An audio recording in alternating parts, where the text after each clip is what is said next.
A gente estava falando, então, esses últimos dias aí de matérias polarizadas, né? Então, eram as matérias polarizadas.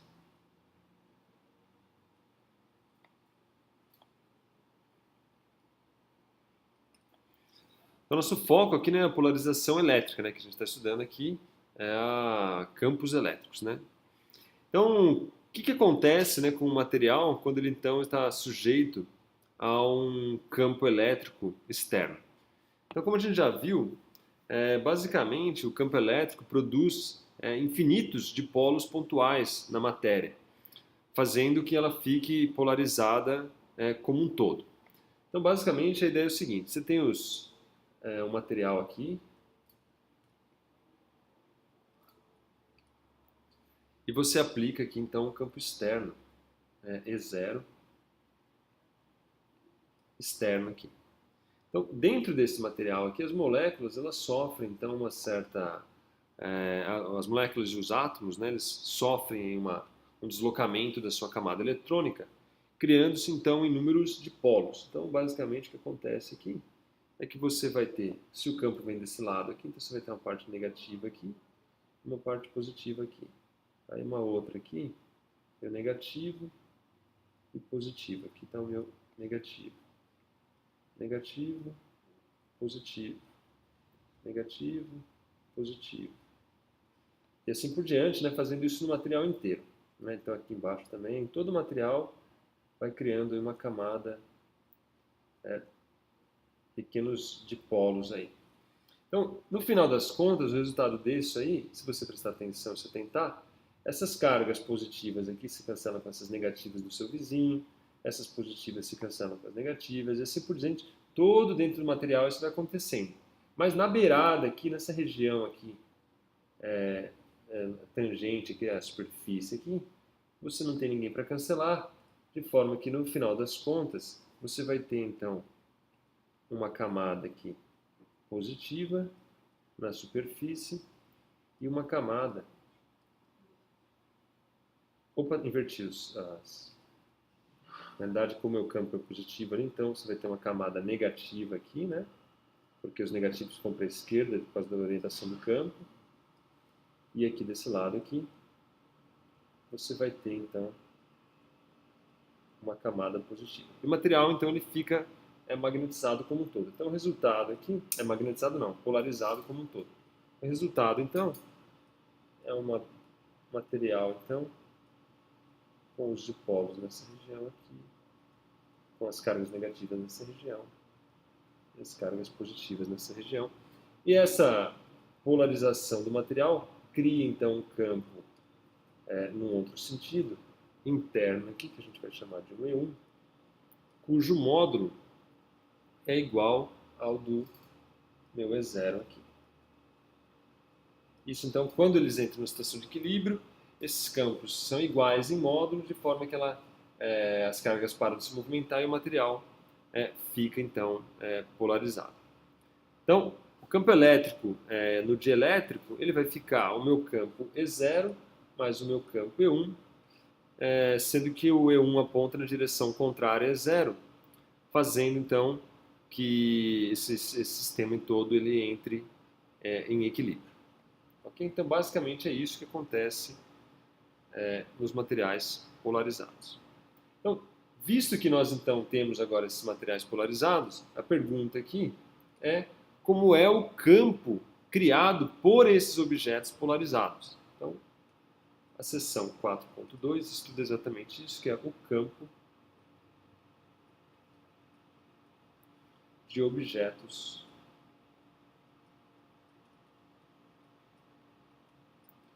polarizados.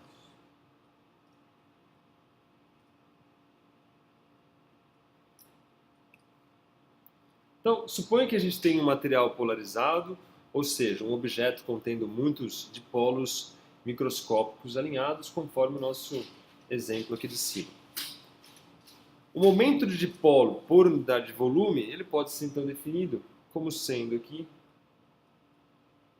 Pzinho, então, é igual à integral de Pzão dV onde o meu Pzão, então, é esse momento de dipolo por unidade de volume, certo? Então, a gente define aí um momento de dipolo para o material como um todo, tá certo? Então, basta você integrar todo o momento de dipolo por unidade de volume em todo o volume, que você tem, então, um momento de dipolo total do material. A pergunta que a gente quer responder, então, é qual o campo produzido por esse objeto? Então, essa é a pergunta. Qual o campo produzido pelo objeto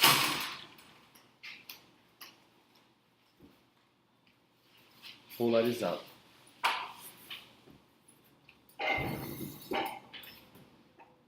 Essa é a nossa pergunta aí, principal. Bom, o campo produzido por um dipolo individual, a gente fez ontem as contas ali, e ele é dado basicamente por, então, o campo não, o potencial. O potencial de um dipolo individual, que nem a gente fez a conta ontem mesmo, ele é dado por um V de R, que é igual a 1 sobre 4π ε0 R versor escalar P dividido por R ao quadrado, certo? Onde o R é a distância do meu centro, do meu dipolo, até onde eu quero calcular esse potencial. Esse aqui é um R versor, certo? Então, na realidade, é um P cosseno de θ, né, onde o θ é esse ângulo. Então, basicamente, se eu tiver um dipolo aqui, está aqui o meu dipolo, quero calcular o campo numa posição aqui, então eu tenho a minha distância R aqui, e aqui eu tenho o meu ângulo θ. Então aqui vai ficar P cosseno de θ, módulo de P cosseno de θ, sobre R ao quadrado, onde o R, então, é a distância do meu dipolo até o ponto. Isso aqui vai me dar o dipolo na posição, o potencial na posição R. Bom, se a gente tiver agora um volume com vários dipolos individuais, o potencial, então para um volume,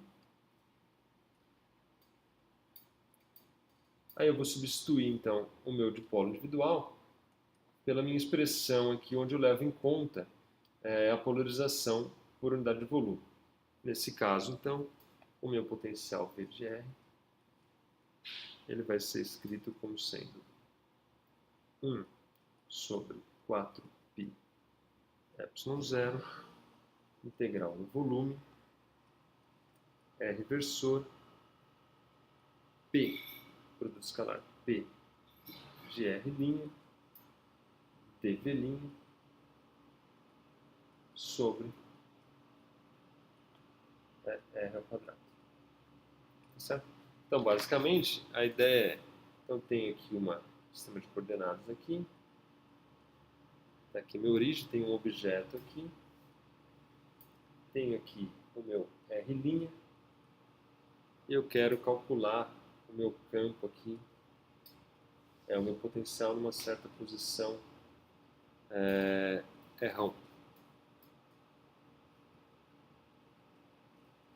Então eu tenho que pegar, esse aqui está o meu elemento infinitesimal aqui, que é o meu dipolo, né, infinitesimal. Eu tenho a distância entre o meu elemento infinitesimal até o ponto em questão, que é o meu R, que é esse R que entra aqui, ó, que é a distância do dipolo infinitesimal até o R', de forma que o meu módulo de R' aí nada mais é do que x menos x' ao quadrado mais y menos y' ao quadrado mais z menos z' ao quadrado, onde o x, y, z é a posição onde eu quero calcular o dipolo, Então aqui, ó, é o meu x, y, z. E aqui, né, eu tenho o meu x', y', z'. Então, o módulo de R1, que é esse vetor em verde, aí nada mais é do que x menos x' ao quadrado, mais y menos y' ao quadrado, mais z menos z' ao quadrado. Muito bem. Bom, como é que a gente faz, então, agora, para calcular e simplificar esse resultado? Então, para simplificar esse resultado aqui, ó, escrever ele de uma forma mais conveniente, o que a gente faz, então, é trabalhar um pouquinho essa expressão de uma maneira algébrica. Então, a primeira ideia é o seguinte. Então, vamos lá. Então, a fim de simplificar o resultado, que resultado? Do potencial.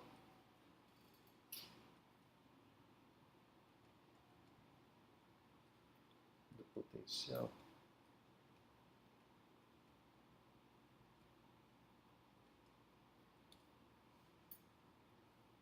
Primeiramente, então, o que a gente faz é anotar uma identidade matemática.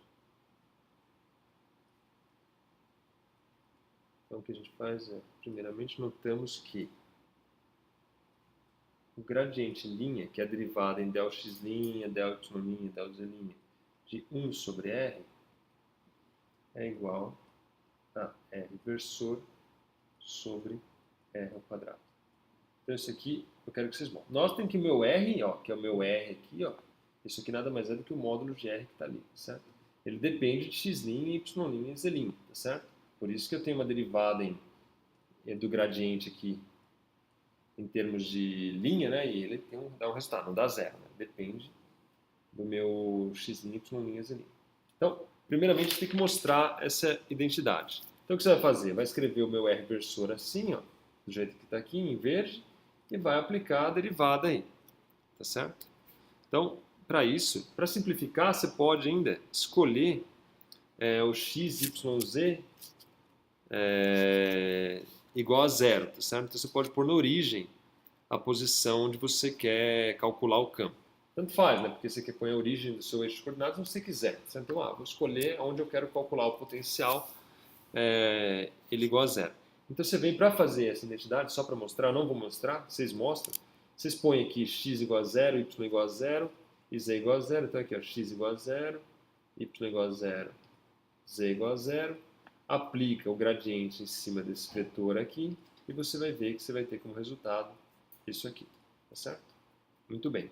Então veja que esse resultado é exatamente o que aparece aqui, ó, tá certo? Então eu posso substituir aquilo ali que está circulado acima por essa expressão aqui. Claro, basta você provar essa identidade. Então, com essa identidade, o potencial então vai ficar escrito da seguinte maneira. Assim, vírgula. A gente pode escrever o potencial, o V de R, igual 1 sobre 4π ε0, integral do volume. Como eu produzo escalar, eu posso pôr de qualquer lado, né? Então fica P, produzo escalar,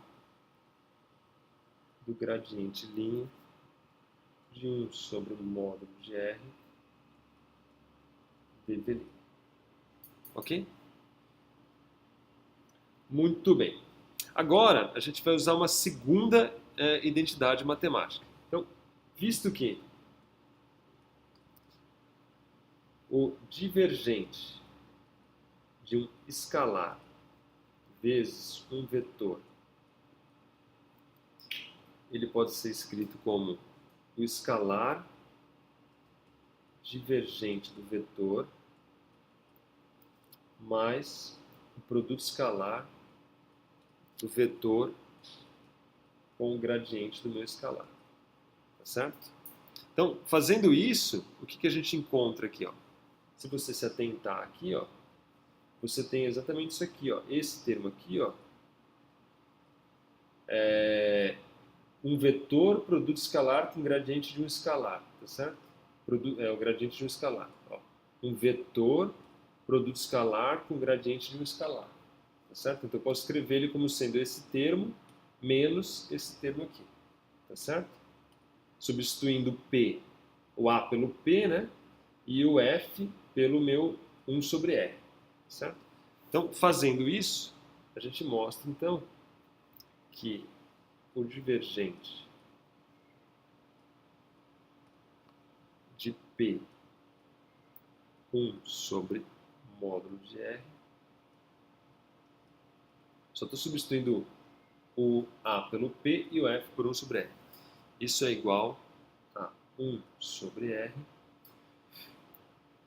divergente. Aqui é o divergente linha, né, que eu estou colocando, de P, mais o meu P escalar gradiente de 1 sobre R. Logo, o meu potencial agora pode ser escrito da seguinte maneira. O meu V ele é igual a 1 sobre 4π ε0 integral. Então agora eu vou substituir pelas duas expressões. Então ele vai ser o gradiente linha de P 1 sobre R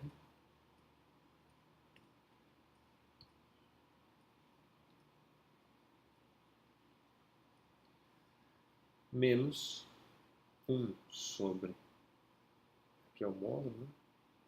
1 sobre módulo de R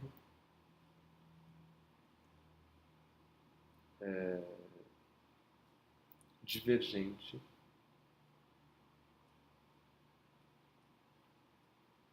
de P. Tudo isso integrado em dV'. Certo? O que eu fiz? Basicamente, substituir essa identidade aqui, o integrando aqui dessa integral, por isso menos isso. Tá certo? Ou seja, não fiz absolutamente nada. Agora a gente aplica o teorema do divergente nessa primeira integral aqui, nesse termo aqui, ó. Aplicando o teorema do divergente, então a gente tira que o V é igual a 1 sobre 4π ε0, que é basicamente o teorema de Gauss, né? Você então tem que a integral do divergente no volume nada mais é do que a integral de superfície fechada de 1 sobre R P dA', produto escalar, menos 1 sobre 4π ε0, integral no volume, 1 sobre R, divergente de P dV'. Então, note que você tem uma integral de superfície mais uma integral de volume. Então, se a gente analisar a expressão do potencial, o que a gente nota é que o primeiro termo representa o potencial de uma distribuição de cargas, de uma distribuição superficial de cargas, que pode ser escrita como, então, esse primeiro termo aqui que eu vou sublinhar em vermelho, opa, nem é tudo só esse termo aqui, ó, daqui até aqui. Você, então, reconhece esse termo como uma distribuição de cargas, sigma B, que é dado por P escalar N inversor. Na verdade, nem envolve 1 sobre ele, né? Então é só o P escalar N inversor aqui. E esse outro termo aqui, ó, você reconhece ele como o potencial de um volume de cargas, que pode ser escrito então como um ρB, que é igual a menos o divergente de P. Dessa maneira, o meu potencial, então, ele fica escrito como o meu V é igual a 1 sobre 4π ε0 integral de superfície de sigma b módulo de R dA' mais 1 sobre 4π ε0 integral no volume do ρb dividido por R dV. Ou seja, o significado dessa equação, essa equação principal nossa aqui, é que o potencial e também o campo, né, quer dizer, a gente calcula o potencial, a gente pode calcular o campo, de um objeto polarizado é produzido por uma distribuição volumétrica de cargas ρb, que é dado por menos o divergente de P, mais uma distribuição superficial de cargas sigma b, que é dado por P escalar N vezes. Em suma, o que você precisa fazer? Você tem um material lá que tem uma certa polarização. Eu quero calcular o potencial e, consequentemente, o campo elétrico, né, que depois eu posso calcular tirando o gradiente desse potencial. O que eu faço? Eu troco esse material por como se existissem duas distribuições de cargas. Uma superficial mais uma distribuição de carga volumétrica. Onde essa distribuição de carga volumétrica é calculado pelo menos o divergente dessa polarização por unidade de volume, e essa densidade superficial é calculado pelo P escalar N. Quer dizer, eu troco o material e volto agora a estudar como se fosse um material, uma distribuição de cargas, tá certo? Eu só preciso calcular quem é essa distribuição de cargas. Essa distribuição de cargas que chama de sigma B e ρb. Essa distribuição de cargas, ela é função da minha polarização. Como é que é a função? A distribuição superficial de cargas é P escalar N e a distribuição volumétrica de carga é menos o gradiente de P. Então, só frisando, né, em vez de integrar a contribuição de todos os dipolos infinitesimais, nós simplesmente precisamos encontrar a distribuição de cargas e então calcular o campo produzido por essas, tá certo? Da mesma maneira que a gente calcula o campo para qualquer distribuição volumétrica e superficial de cargas. Essa que é a ideia. Você troca um problema muito mais complicado, que era esse aqui, né? Calcular essa integral como um todo aqui, ó, essa integral como um todo, você substitui ela por uma integral aqui que a gente já sabe trabalhar, que é calculada de uma distribuição superficial e uma volumétrica. Tá certo? Um ponto importante a frisar aqui, e aí vocês já podem notar, é que se essa polarização for constante, você tem somente uma distribuição superficial de carga, certo? Note que o ρb ali, né, que é a distribuição volumétrica, é dado pelo gradiente de P. Né? Se o P for constante, essas derivadas vão dar zero. Certo? Então, no caso, você vai ter simplesmente o análogo de uma distribuição superficial de cargas. Certo? Basta você calcular essa distribuição superficial que você tem o resultado desse campo elétrico.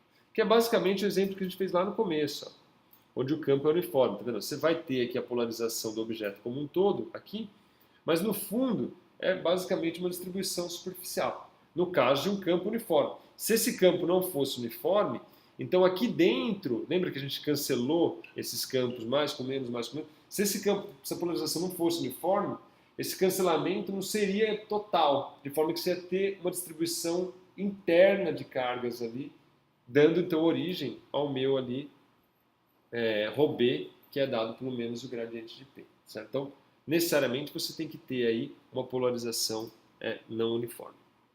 Então, dito isso, vamos agora então analisar o que a gente chama aí da interpretação física, né, dessas cargas, que a gente usa B aqui, né, o sigma B e ρb, que são os bounds. Né? Bounds é presa, né? Então são chamadas de cargas presas. Essa aqui é o foco. Então, 4.2.2 fala exatamente disso, que é a interpretação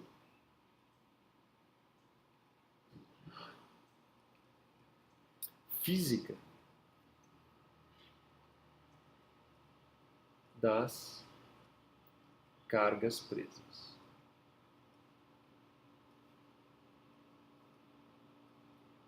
Ou bound charges, né, que a gente chama. bound charges.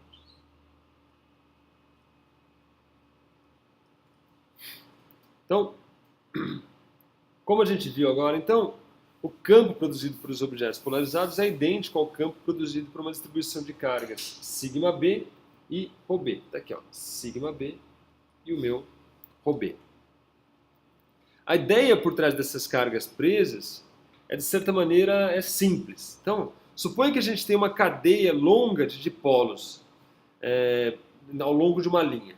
Se eles estiverem distribuídos ao longo dessa linha, o que basicamente acontece é que, entre aspas, a cabeça de um dipolo cancela o rabo do seu seguinte, tá certo? E no final, somente duas cargas vão se manter. Então, ó, você tem aqui um dipolozinho aqui, você tem aqui outro dipolozinho aqui, você tem aqui outro dipolozinho, você tem aqui outro, aqui outro, aqui outro. Aqui você tem uma carga menos, aqui você tem uma carga mais. Aqui você tem uma carga menos, uma carga mais. Carga menos. Esse menos e mais nada mais é do que dos dipolos, né? O menos do rabo do dipolo aqui e o mais da cabeça. O menos do rabo do dipolo seguinte, mais a carga positiva da cabeça. O menos do rabo. Então, no final das contas, essas cargas aqui, ó, essa, todos eles se cancelam, certo? Par a par. Então, esses caras somem aí, acabam se cancelando um a um aqui, ó. Vai embora.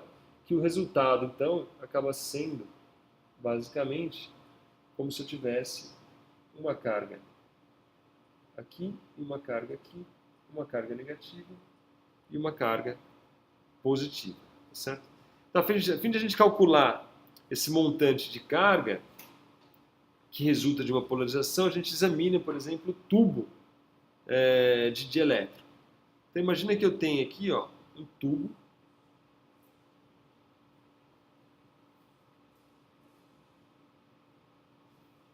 Está aqui o meu tubo. E eu vou olhar aqui uma seção aqui, ó, de tamanho D. Certo? Então está aqui minha seção aqui.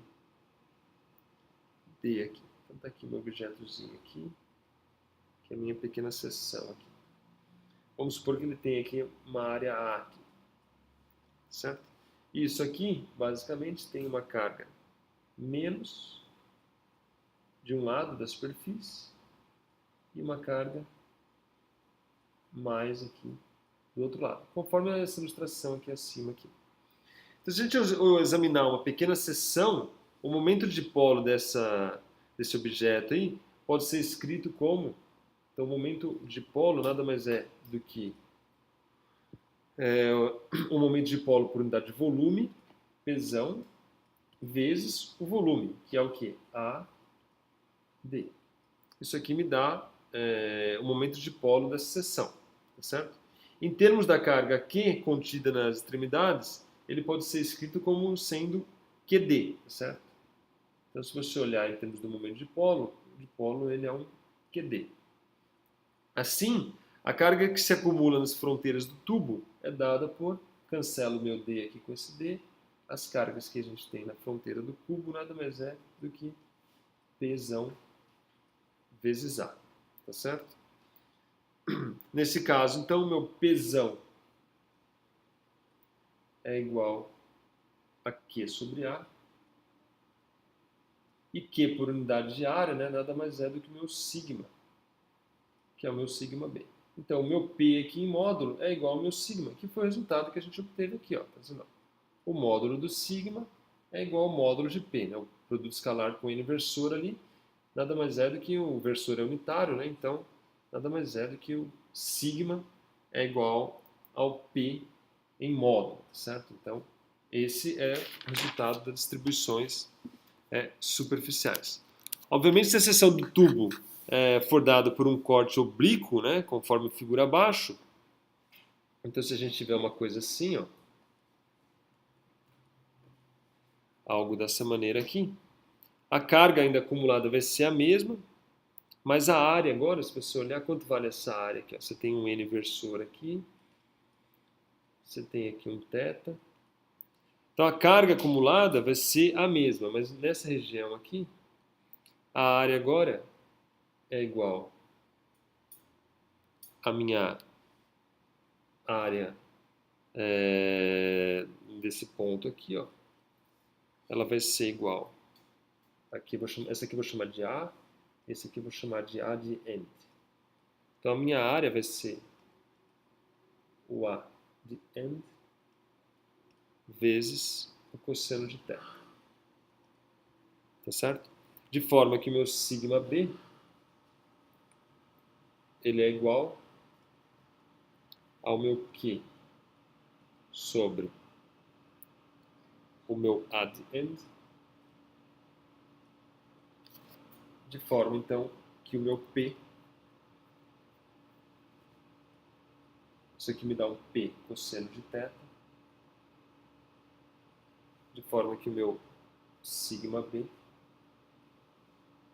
é igual, então agora aqui se é um cosseno de θ, nada mais do que o P escalar inversor. Então, de forma geral, né, o sigma ele é dado pelo módulo, aqui é vetor, pelo módulo de Pesão. Se no caso mais geral, se a superfície não for paralela ao P, né, você tem aí um P cosseno de θ, que é o P escalar aí, tá certo? Então o efeito da polarização é criar então uma distribuição de carga presa sigma B, que é dado por P escalar inversor sobre a superfície do meu material. Nada mais do que isso aí. Ok? Muito bem. Agora, se a polarização não for uniforme, então aí é o que aparece, como eu já disse, a origem do Robet. Então vamos ver o que acontece para distribuições não uniformes. Então, e para polarização não uniforme.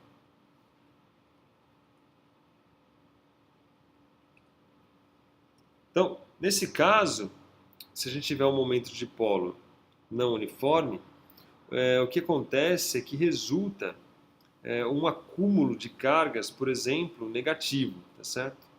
Então, o que você vai ter? Você vai ter, então, imagine que você tem uma polarização que ela não é uniforme. Então, a polarização não uniforme é algo assim, ó, você tem cargas negativas aqui, por exemplo, né? E você tem cargas positivas nessa região aqui. Positivo, positivo, positivo, positivo, positivo, aqui, aqui, aqui. Então, mesmo que ele seja constante em módulo, né, o P ele tem um P está nessa direção aqui, o outro está nessa direção aqui, o outro está nessa aqui, o outro está nessa aqui. Então ele não é uniforme, tá certo? Ele é, dependendo aí da onde você olha, ele aponta numa direção diferente. Se eu olhar, por exemplo, esse elemento de volume aqui, ó, ele aponta na direção Z, por exemplo. Se eu olhar aqui, ele já aponta numa outra direção. Então você tem aí polarização que não é uniforme, tá certo? A carga presa nesse volume aí, nada mais é do que, se a gente começar olhando a carga presa, é a integral de ρB, que é a distribuição de carga, dV, tá certo? E essa carga é de sinal oposto àquela acumulada na superfície. Então, se você tem na superfície uma carga positiva, você tem ali na região interna uma carga negativa. Esta, por sua vez, pelo mesmo motivo descrito anteriormente, essa carga na superfície, tá certo? Nada mais é do que P escalar N. Então, a carga na minha superfície, ela é P escalar N. Isso aqui implica, então, que a integral de ρ B dV, que é a carga interna, ela nada mais é do que menos a integral de superfície de P escalar N dA, que é a carga na superfície, tá certo? Isso aqui é meu sigma B, né? Sigma B dA me dá a carga da superfície. Se eu aplicar o teorema do divergente, isso aqui nada mais é do que integral menos divergente de P dV, de forma que agora, igualando os integrandos aqui, ó, esse integrando e esse integrando, eu tiro daqui que ρB é igual a menos o divergente de P, conforme a gente mostrou anteriormente.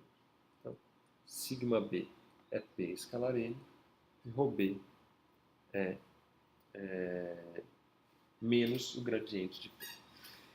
Então, é isso aí a coisa mais importante para você poder calcular os campos produzidos por materiais polarizados. Dado a polarização por unidade de volume, eu calculo a distribuição de cargas cujo resultado vai me dar o mesmo campo, o mesmo potencial, e através dessas distribuições de cargas, então, eu calculo agora o campo dessa distribuição e então eu tenho o resultado de uma maneira mais simples e mais direta, certo?